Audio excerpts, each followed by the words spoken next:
She viciously tore the vest off my service dog and shrieked, "Dogs aren't allowed here!" Gigantic mistake. That dog isn't just my lifeline.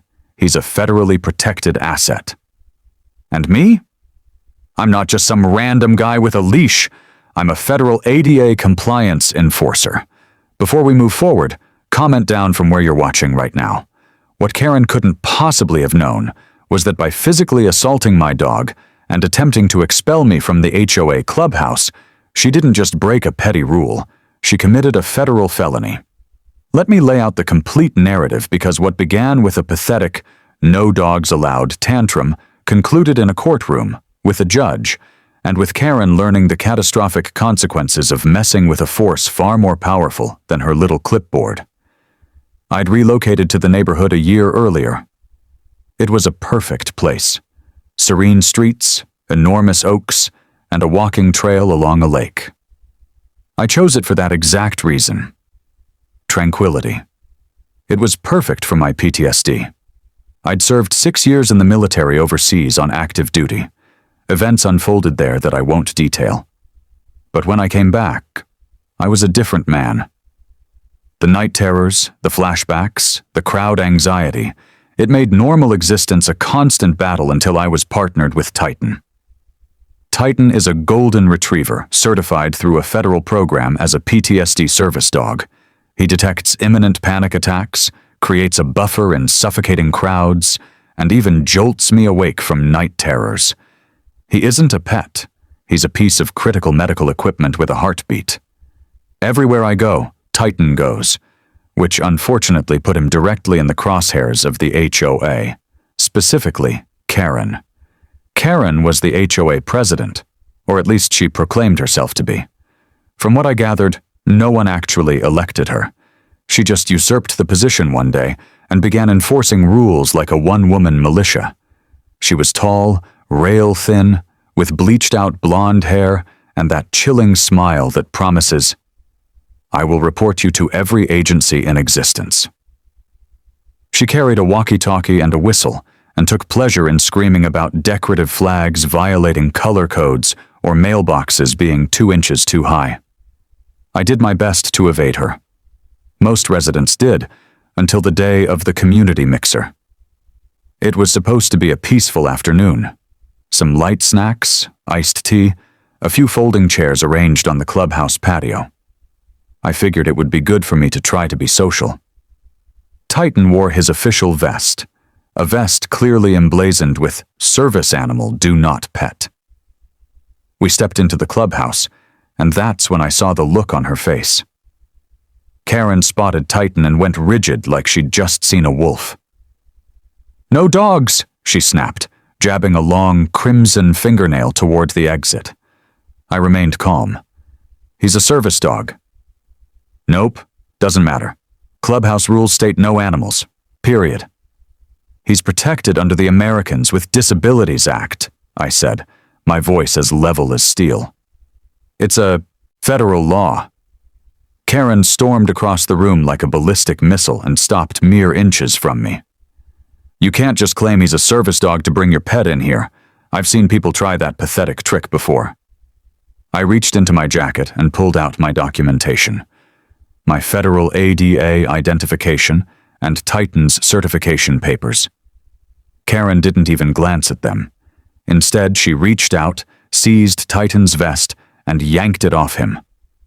Titan yelped, stumbled backward, and looked up at me for direction. "Take it off. He's not staying." I froze. "You want to trigger a combat veteran's fight-or-flight response? Try assaulting the one thing keeping them anchored to reality." I didn't raise my voice. I didn't move. Instead, I pulled out my phone and hit the record button. "You just physically obstructed a certified service dog," I said, my tone lethal. "That is a federal offense under the ADA. I'm filing a formal complaint. And trust me, you're going to hear from someone far above the HOA." Karen smirked. "Yeah, well, this is my neighborhood. Let them come." Oh, they would. And when they arrived, she would be begging that she'd just let us sit down with our iced tea. You can't understand what happened next without understanding where I came from. Most people see a man walking a dog, but they have no idea what it took for me to get here. I enlisted in the United States Army right out of high school and served 6 years on active duty. I deployed twice to some of the most unforgiving hellholes on this planet. The things I saw, the things I did, they don't leave you. They stick to your soul like concrete.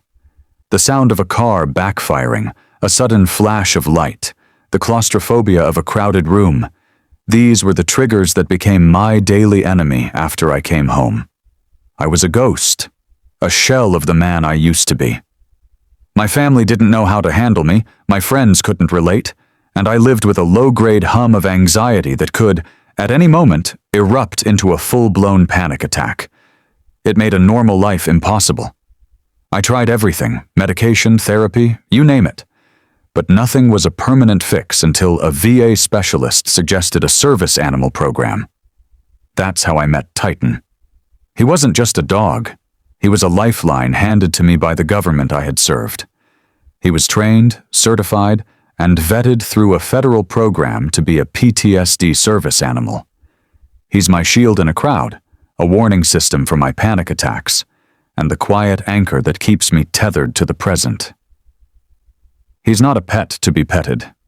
He is a piece of medical equipment with a heartbeat. My life became quiet again. I found a way to apply the meticulous, rule-based thinking I learned in the military to the civilian world, and I became a federal ADA compliance officer. It was a perfect fit. I didn't enforce local ordinances or petty regulations. I enforced a federal law. I worked with the Department of Justice to ensure that public spaces and private businesses honored the rights of individuals with disabilities. My job wasn't about sympathy. It was about authority.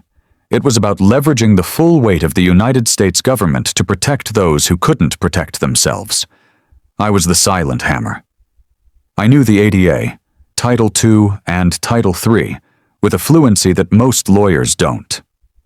I knew the specific federal codes, the agencies to contact, and the exact language required to trigger a full-blown investigation.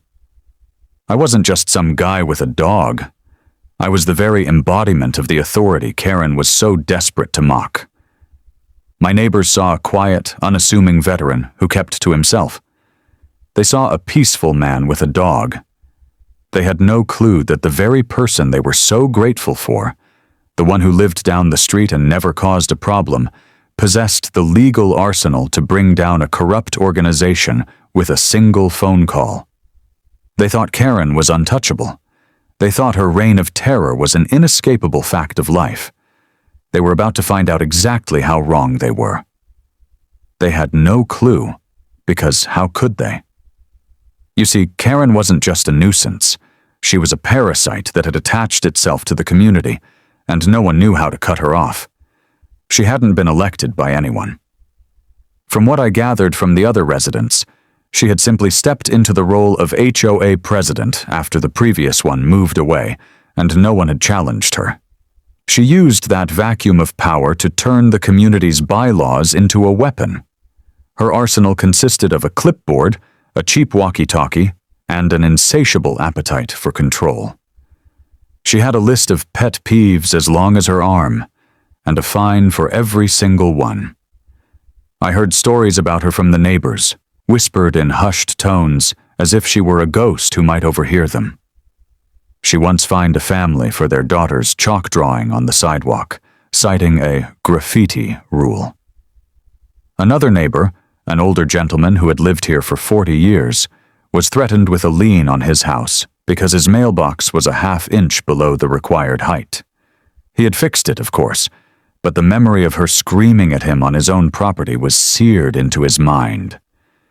She would patrol the streets at dawn, her eyes narrowed, a strange smile plastered on her face, searching for a misplaced garbage can or a blade of grass that was too long. Her favorite method of intimidation was the certified letter.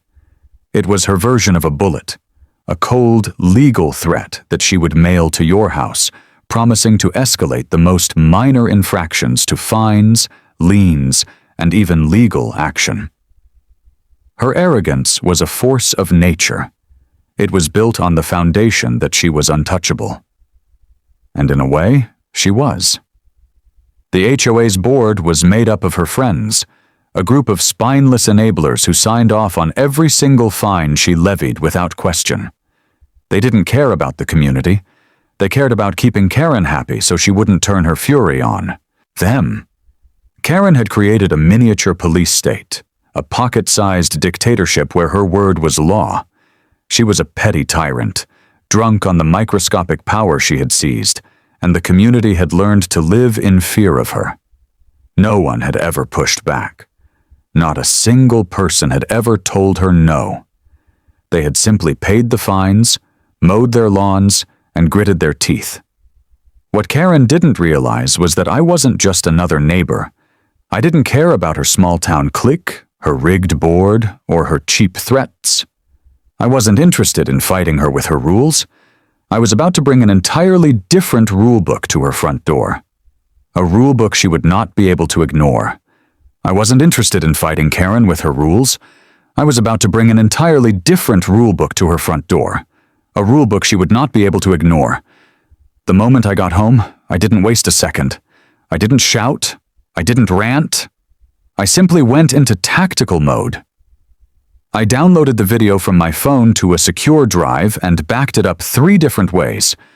I then took a series of high-resolution photos of the faint red mark where Karen had torn Titan's harness from his body. It was a physical mark of her assault, proof she had laid hands on a federally protected animal. The raw outrage I felt was channeled into meticulous, methodical work.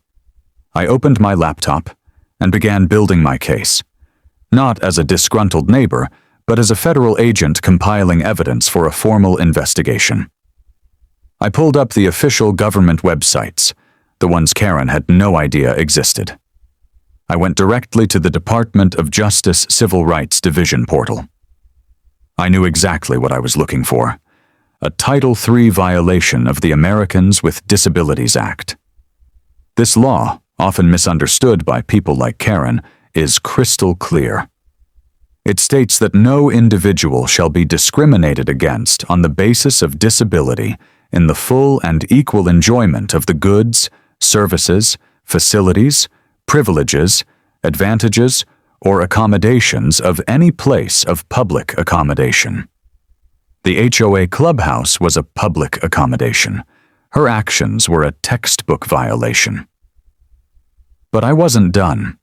I drafted a formal complaint, referencing the exact statutes she had broken. I attached the video evidence and the photos. I didn't use emotional language. I used legal and technical language. I cited her physical interference, her verbal refusal of access, and the fact that she had intentionally obstructed my access to a place of public accommodation. But the real leverage came from my position. I filed the complaint not as a private citizen, but as a federal ADA compliance officer, a person with a professional understanding of the law and a duty to report violations. This immediately moved my case to the top of the pile. When the DOJ saw that one of their own was the target of a civil rights violation, it went from a complaint to a top priority investigation. I also reached out to the local ADA coordinator in the county and a journalist friend of mine who specializes in civil rights cases. The journalist was a particularly important move. He knew how to get the word out, how to frame this story not as a dog dispute, but as a systemic abuse of power. I was not just filing a complaint. I was orchestrating a full-scale legal and public relations assault on her entire system of control. What she didn't know, what she couldn't possibly know, was that within 48 hours of her stupid tantrum, a case file with her name on it had been opened at the Department of Justice, a federal investigator had been assigned, and a legal strategy was being put into motion. What she couldn't possibly know was that within 48 hours of her stupid tantrum, a case file with her name on it had been opened at the Department of Justice, a federal investigator had been assigned, and a legal strategy was being put into motion.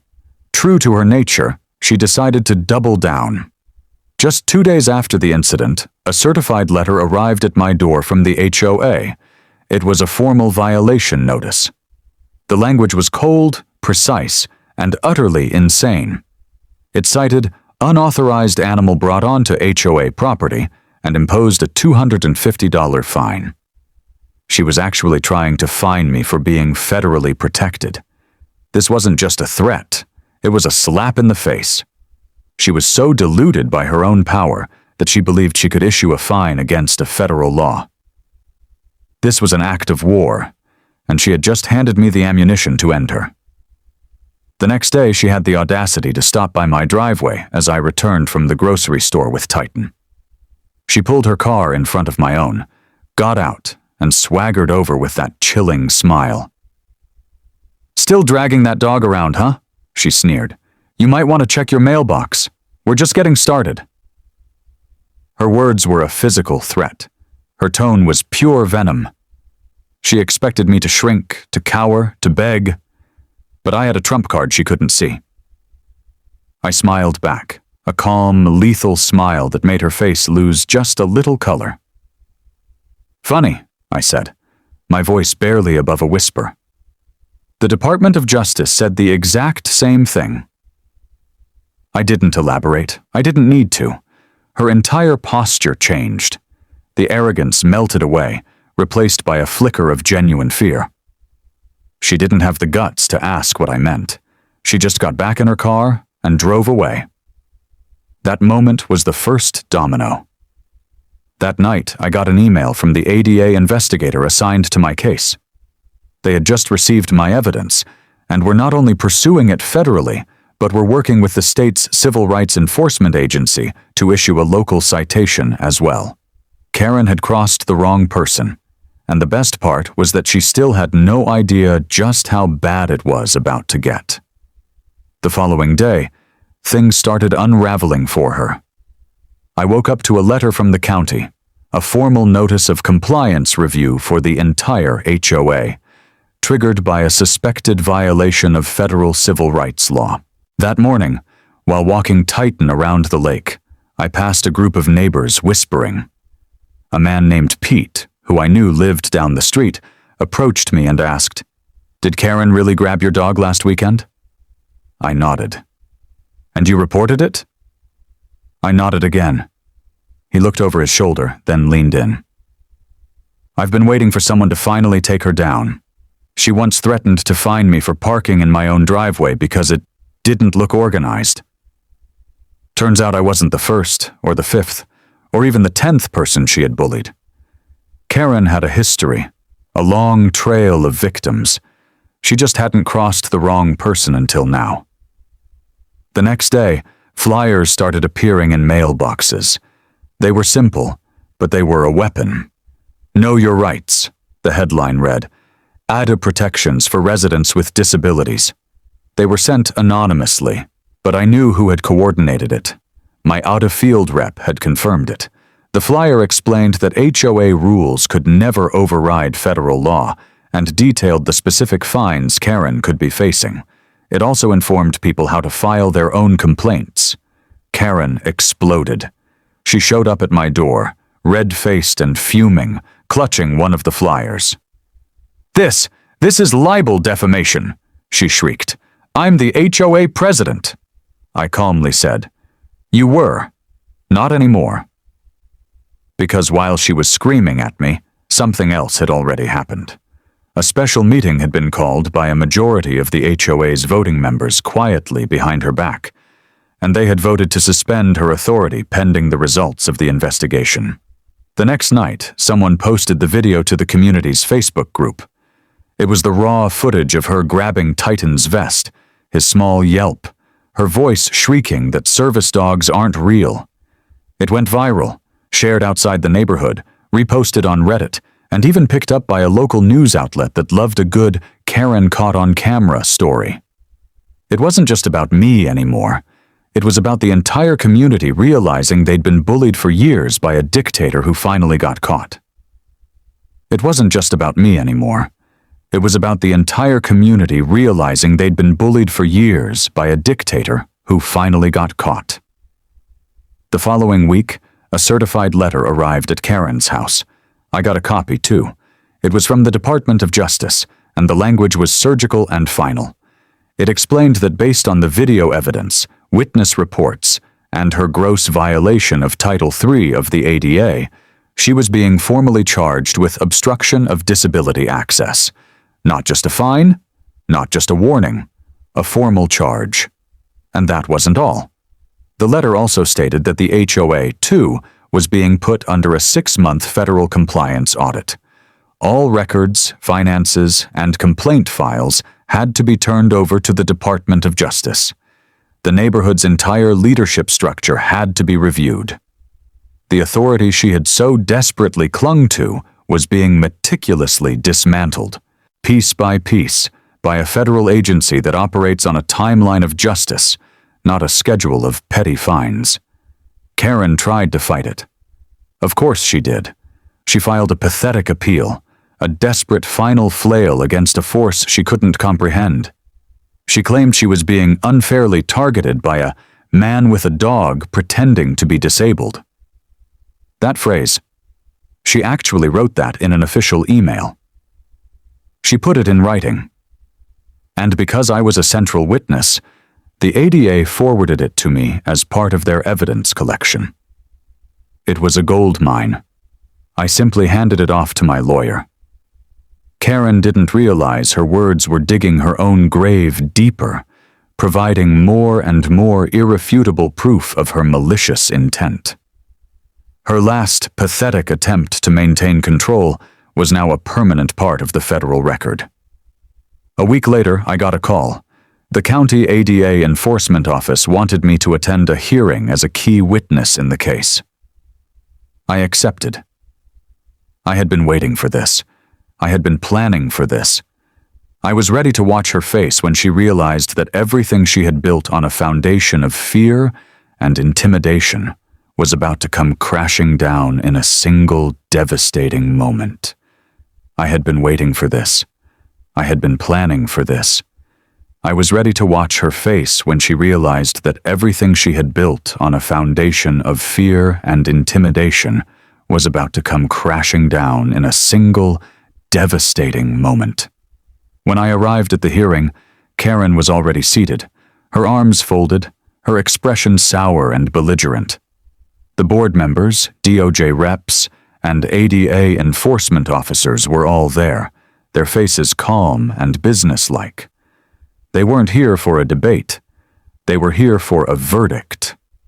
The lead officer, a woman with an unflappable demeanor, began by playing the video I had recorded. The room went silent as Karen's shrill voice echoed through the speakers, her pathetic attempt to rip the vest off my service animal on full display. The officer then read the law, a list of specific federal statutes that Karen had violated. She read the violation, detailing Karen's direct obstruction and discriminatory actions. And then she read the fine. Karen was ordered to pay $50,000 in damages, not just to me, but to the HOA as well, for the legal trouble her actions had brought upon the neighborhood. Her face crumpled. She stammered, "I was just trying to enforce order." The officer's voice was like ice. "You enforced personal bias, not law. That ends now." Karen was stripped of all HOA authority. Permanently. She was banned from every decision-making role and given a formal warning that any future violation would be treated as criminal harassment under federal law. She had lost everything. Her power, her reputation, and her entire life's pathetic little project. I walked out of that hearing and looked down at Titan. He wagged his tail like he knew exactly what had just happened. And in a way, he did. The story didn't end there. 2 months later, a letter arrived from the DOJ. It was a formal invitation asking me to join their regional ADA Public Compliance Board. They wanted me, a combat veteran and federal officer, to help educate other communities about what happened here. I accepted. Now I speak at HOA leadership summits. I train local law enforcement on ADA policies. And yes, I still live in that same neighborhood, happily and peacefully. Titan still walks proudly beside me, his vest a silent badge of triumph. As for Karen, she sold her house quietly and moved 3 towns over. Something tells me she's a lot more careful now about who she picks a fight with, especially if they have a dog and a badge. If you enjoyed this story and want more real-life justice, HOA takedowns, and epic underdog wins, don't forget to like, subscribe, and hit that bell. Because next time, it might be Karen versus a Navy SEAL. Or worse, Karen versus the internet.